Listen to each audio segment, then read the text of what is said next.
Let's go to Illinois. Hello, Illinois fans. Good to see you again. Love your basketball team this year. They just came Great, off. great to see the shirts, by the way. Oh yeah, shout out the Daddy Brad wearer. We had a Daddy Brad wearer in Vegas. Jeff Goodman was out there, and apparently, he said Illinois fans were in droves, and they just owned that entire event. That's awesome. Brad's got this program humming, and it's here to stay. That's cool. Here's the thing. Illinois' team still has some questions right now. And as good as I think they've looked, because I think through however many games they played, 5 games, I think you'd give them an A. Like a lot of the concerns preseason have been answered.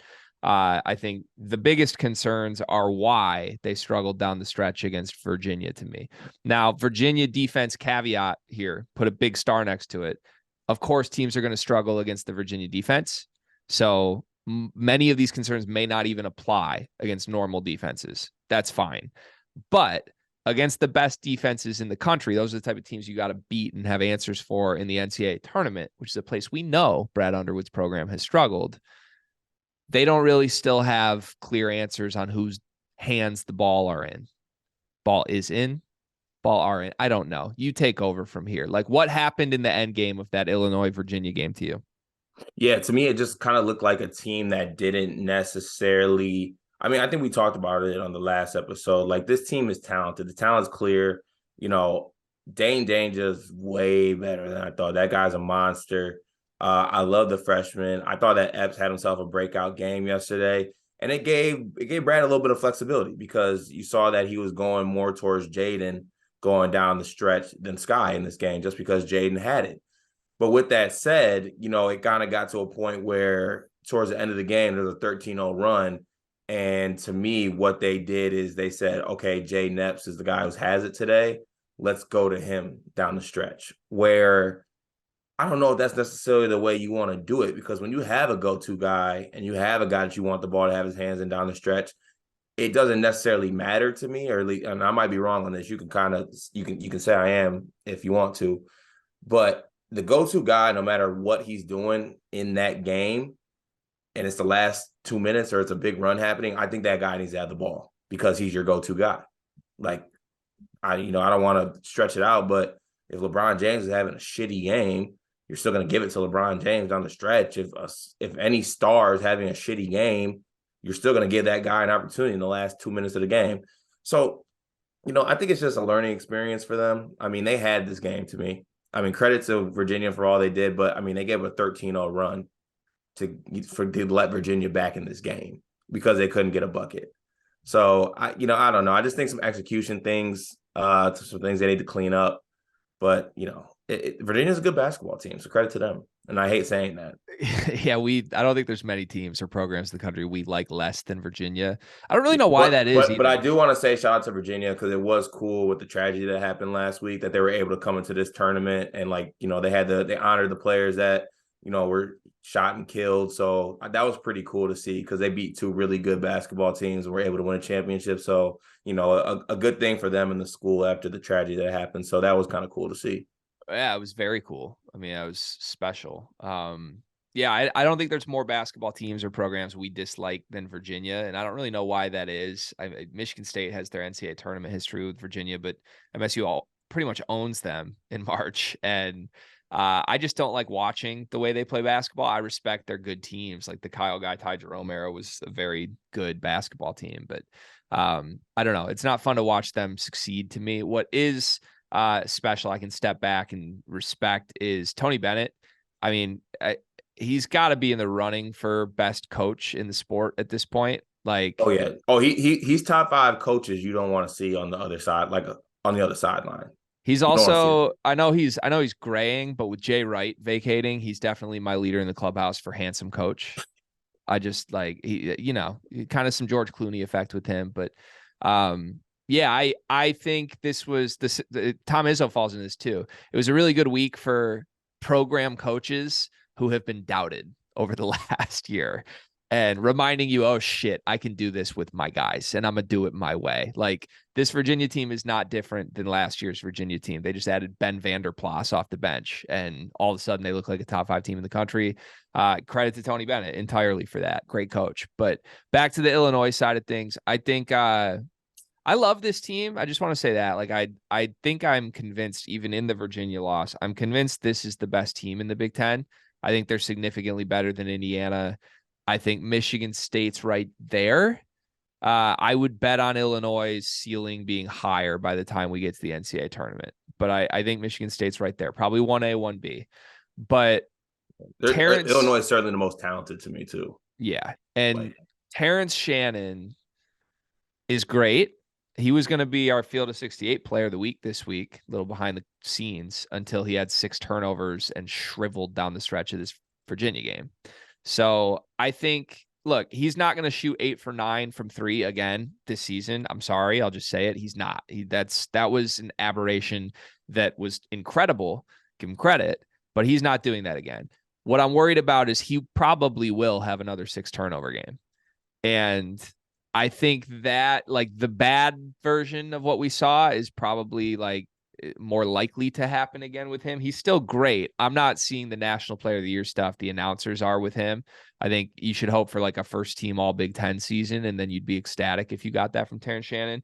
I thought Coleman was really good. I thought Coleman Hawkins like really looks the part with them. Like they don't really have that go-to guy, but if there was one, I think it's Coleman. Like the ball finds his hands more often than anybody else's, and it ends up going in a good spot, whether that's him like helping get somebody else open or just making the right swing pass or creating a shot for himself. Like I like what happens for Illinois' offense when the ball is in Coleman Hawkins' hands. I thought Skies looked pretty damn good. Epps had really good numbers in this game, but like Sky essentially toe-to-toe with Tiger Campbell, and I thought he held his own in that game. So like the dudes for Illinois are not a question. The question is Underwood going to pull the right strings? And the answer was no in this Virginia game. I mean, Sky was on the bench down the stretch. I don't think Coleman Hawkins got a touch down the stretch. Terrence Shannon was clearly visibly rattled. Like he had 1 turnover and he let that compound into 2 or 3 bad plays in a row and started pressing. And then the 2 guys who were getting the touches were Dane and Epps. And I think there were 4 possessions in a row. They ended up essentially just getting an isolation, whether it was a post touch or Epps from the top isoing, and they didn't score any of those 4. And that seemed crazy that Brad let that happen in real time. You could feel the game slipping. I hope it's an aberration, but I'm a little concerned because, like, when that's happening in real time, you're just like, well, who should have the ball? And you don't have a clear answer. And if it's Terrence Shannon, like I said, I think you're going to run into some turnover problems. So I don't know. And if I'm picking guys on Illinois' team to have the ball when they need a bucket or things aren't going well, like for all the good that Jay Epps does and is going to be, I think, as an Illinois player, he's not top 3 on that list. Not yet, at least. Not yet. So, not yet. Yeah. Long way to go. This team's far from what the best version of it will be. And the fact that it's so early in the season and they just went to a neutral court and played with Virginia and UCLA the way they did, that's very impressive. Like, I don't think there's many teams in the Big Ten who could have done that. But yeah, I think those questions about who is the key guy, who can you trust in a late game situation, still linger to me. And I think I tweeted it. Like it's great on paper to say you don't need a go-to guy. You got 11 dudes who can fill it up. But when you're in a tie game with 4 minutes left against a top 5 team in the country, you'd rather have the go-to guy. And we hope Terrence Shannon can become that. Maybe Coleman is that. Maybe Sky is that. I really like Sky still. So we'll see. But I think they need to start inching closer to figuring that out. They're also getting essentially nothing from Matthew Meyer. I don't really think that's going to change. Yeah, I really don't think Matthew Meyer likes basketball. I don't either. I think he's just, it's hard to call a guy from Baylor a losing player, but he turned into one. He wasn't one, and he's kind of like morphed into one. He's got to be your like 15-minute off the bench guy. And I think Brad's smart enough to figure that out, I think. But Yeah, I'm not loving what I'm seeing from Matthew Meyer right now. Also, RJ Melendez is just kind of out there. He made some shots this last game, but I think when I look at this roster, if there are going to be any like puzzle pieces shifting, I think it's Melendez and Meyer who, maybe we're not getting anything out of you guys. Maybe you guys go to the bench. Yeah, I'd like to see a little more Ty Rodgers. I could see that. That might be our Michigan bias talking though. Well, I just look at it this way: like you have a player like Meyer, sorry, that just kind of is doing losing things right now, and I think Ty Rodgers is a guy who makes winning plays. I like that. All right, fast forward. Let's wrap Illinois with this. Fast forward to March. It's the round of 32, and Illinois is down 1 point to a feisty 7 seed. Wait, Illinois is there? In the round of 32, yeah. Oh, my fault, my fault, my fault. Yeah, come on. What 5 players are on the court? And who are they playing? Feisty 7 seed. Illinois got a 2 seed. They won the Big Ten. Yada yada yada. Trent Frazier's holding up loose leaf champion crowns. And yeah, let's say they're playing like, I don't know who's a decent mid-major right now. Murray State. Yeah, sure. Let's just say that. Let's just go with they're, it. they're playing a 7-seeded. They're playing a 10-seeded Murray State who upset a 7 seed to get here. Who's on the floor? They're down. Illinois down 1 with 4 minutes left. Coming out of the under 4. Who's on the court? Okay, give me. I'm going Sky Shannon. Ooh, Sky Shannon. Is Goody healthy, by the way? Are we counting that or no? If he is, he's gonna be. Let's say he is. Okay, Goody's healthy. Okay, so Sky, Goody, Shannon, Ty Rodgers, Coleman. Wow. Okay, I'm gonna go Sky, Epps, Shannon, Coleman, Danger. I mean, those are both two good. I can't Those get are mad at good that. lineups. Yeah, it scares me a little that your lineup includes one guy we haven't seen yet because I think that feels like you're like longing for something that isn't there with this team. Is that so bad?